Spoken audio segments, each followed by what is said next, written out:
I think my position on this is going to be forthcoming, okay? I think that, honestly, the best way to deal with anti-abortion activists is just to call them dishonest kids. Because if they actually gave a fuck, they'd be super in favor of all of the myriad social programs that you can use to reduce unwanted pregnancies, okay? From subsidizing, like, medical research into educating and, like, researching and developing, like, everything from contraceptives to, like, full-on, like, reversible surgeries and stuff.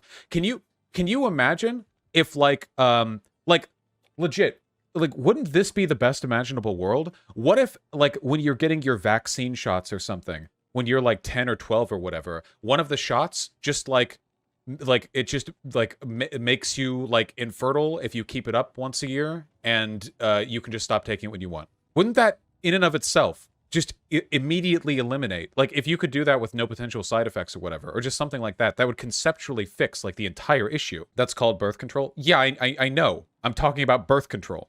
Yeah. Claim this is voluntary? Oh, yeah, voluntary. Sorry. Just like you could get it along with any other kind of, like, medical stuff that you do. And if you normalize that, wouldn't that make things, like, so much better? Child pregnancies are, like, super fucking damaging to kids or whatever. And all the evidence that we have makes it incredibly clear that providing contraceptive availability to kids does not make them have sex more. Kids will fuck just as much, whether they have condoms around or not, whether they're educated on sex or not, whether they're given abstinence-only education or not, because they're high schoolers. I was doing it in high school. What? Yeah, no shit. So if they're gonna do that, the best you can do is make sure they do it safely.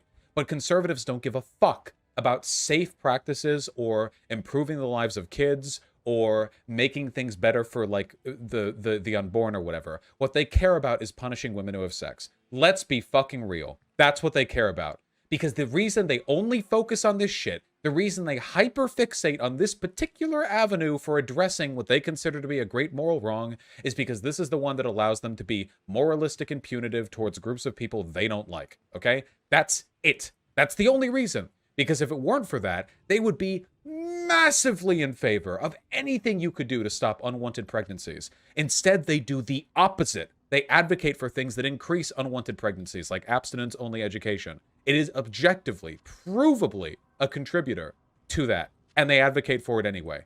The only possible explanation for that, the only thing that you can do to explain that, is that they don't actually care about fetuses.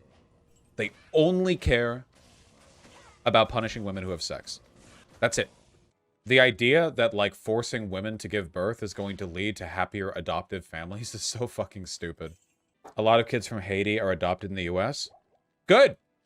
You know why? Because as far as I can tell, living in Haiti fucking sucks, dude. Holy shit. With the way God's been treating them lately, they're probably going to get hit by a tsunami next year, you know?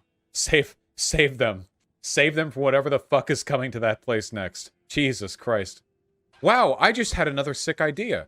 You know what might actually lead to far fewer abortions? What if giving birth to a child was free? Like, you really think a mom who doesn't want to take care of the kid is going to sit through 9 months of physical agony and then give birth when it costs $25,000? Maybe if childbirth was free. Wait, it's not free? Oh, my European friends. Trust me, I've solved the adoption and childbirth problem, okay? Just have these poor families or poor single mothers who don't want to take care of a kid, just bill them $10,000 or higher for a C-section, not to mention all the associated costs with taking care of the kid early on in life. Or you could have a state-subsidized system for immediately adopting children. But hey, guys, quick question. If we abort 1 million babies a year, and then suddenly, magically, we stopped aborting all of them and just had all of them taken into child foster care, and there are 2 million expectant adoptive families, wouldn't it only take us 2 years to completely rebalance that imbalance? Wouldn't that mean that for every year after the first 2, for centuries onward, we would add another 1 million unwanted children to the total number of foster kids? Not thinking that one out too good. I don't know. The abortion argument is ultimately about law, okay? Because I think most people would agree that the circumstances by which something like an abortion are or are not moral varies depending on conditions that we might not exactly have access to. You could believe that abortion is kind of wrong, but still think that it should be legal, you know? Like, honest to God, that's kind of my position. I think that doing an abortion is doing a little bit of harm, but I think that preventing people from being able to have abortions is doing a lot of harm. Yeah.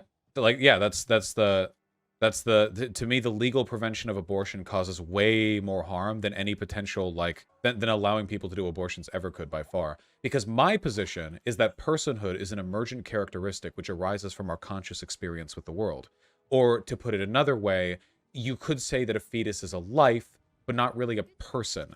Because consciousness isn't really something we can measure objectively in others, but there are certainly thresholds where we can determine the likelihood of its evident existence. And while I don't know where that point is exactly, I do know one thing for sure, and it's that a fertilized egg is not a person. I believe that with every fiber of my being. If consciousness, and thus personhood, is an emergent characteristic of experience with the world, a fertilized egg cannot be a person. I know that. But I do know that I am a person. So at some point between being 27 years old and a white boy, and being 0 years old and a fertilized egg, at some point along that line, personhood emerged. Something changed. Something developed, you know? Now, if I wanted to, I could be dishonest and say, I think personhood develops when you're born. But I would be lying. Because I don't know if that's true. What I do know is that we have to develop an arbitrary legal standard when it comes to assigning people rights, assigning personhood. And birth seems like a good place to do that. It's a subjective standard. I don't think there's a way to form an objective standard on it. So that's my belief, you know? Does that make sense? Vaush, if you think abortion is a bit immoral in most cases, why waste time arguing about anything other than it being pragmatic legally? Because other people will argue that it's mega super duper immoral, in which case that morality would supersede whatever potential moral harms you could have to mandating birth. So you'd have to make the argument that, like, abortion isn't murder, which, no, it's fucking not. It's not fucking murder. Shut the fuck up. Okay, that's such a stupid position. It's not legally murder, so that argument is settled. And when we're talking about, like, every legal precedent adjacent to issues concerning the birth of a child, we acknowledge that it's not murder. And ethically, I don't think anyone treats it as murder colloquially.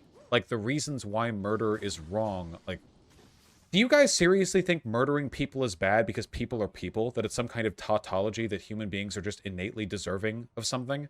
I think that in reality, from a moral perspective, there are things about humans that make it bad, and then we assign that as a category to avoid, like, in-group discrimination, right? Like, I think that, like, dogs have lives and, like, thoughts and feelings and shit, and I feel bad when they get hurt or killed, but I wouldn't say killing a dog is the same as killing a human, right? So, like, why? Well, probably not just in-species bias. We probably think there are things humans can do and are worthy of that dogs aren't. So we think about that for a bit, and then we think, like, oh, okay, so are you saying that smarter humans, it's worse to murder them than dumber humans? And then I would say, no. Because I think that you can take a category bias towards humans and then just apply it ubiquitously. Because in a legal and ethical sense, you're never going to be able to partition out the exact worth of a human's life relative to, like, how many friends they had or how smart they are or anything like that. So, because this is the argument that I always see. It's like, human lives are more valuable because of consciousness and intelligence. And then people are like, okay, so do you think murdering a Down syndrome person is more ethical than murdering a non-Down syndrome person? And then my answer to that has to be, no, I think they're equally immoral, same as murdering two people who have different numbers of friends or are different levels of intelligence or are different X or Y. And the reason for that is because when we're talking about the actual practical consequences of ending a human life, you can never do so in a way that fully takes into account things like their internal conscious experience. We're talking about a group bias towards humanity. Do you guys understand what I'm saying? Humans as a category are more conscious, more self-aware, more intelligent than other animals, and that's the standard that I'm applying. And whatever makes us more conscious, aware, and intelligent is not present in fertilized eggs. In fact, if you were to do that, like, brain activity stuff, wouldn't it be the same for basically all mammals? Like, if it's like humans have brain activity at 8 weeks, well, wouldn't other mammals in gestation? So clearly that's not a product of humans being smarter, you know? Yeah, it would be very comparable. It would probably be faster for other animals because humans have an unnaturally long gestation period, right? So for animals that give birth to their young faster, they might have, like, a proportionally faster development of things like brain signals. I'm just guessing at that, by the way. I don't know if that's true, but it feels like that might be the case, at least in some instances.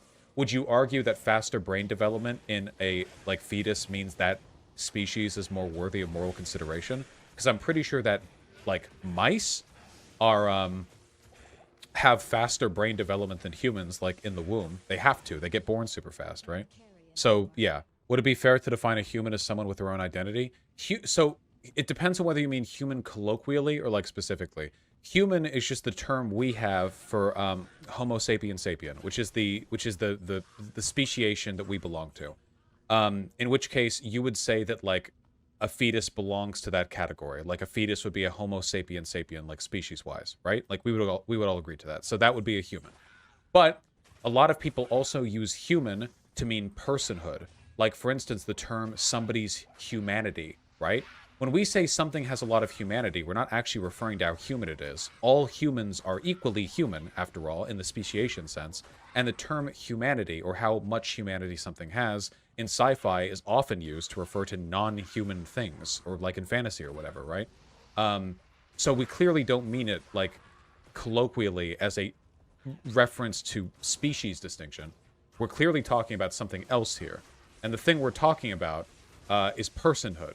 Or, I guess in the case of humanity, we're talking about, you know, capacity to care for others. It's obviously not just like your species designation. To sum all these things up, I'm just saying that this is dumb.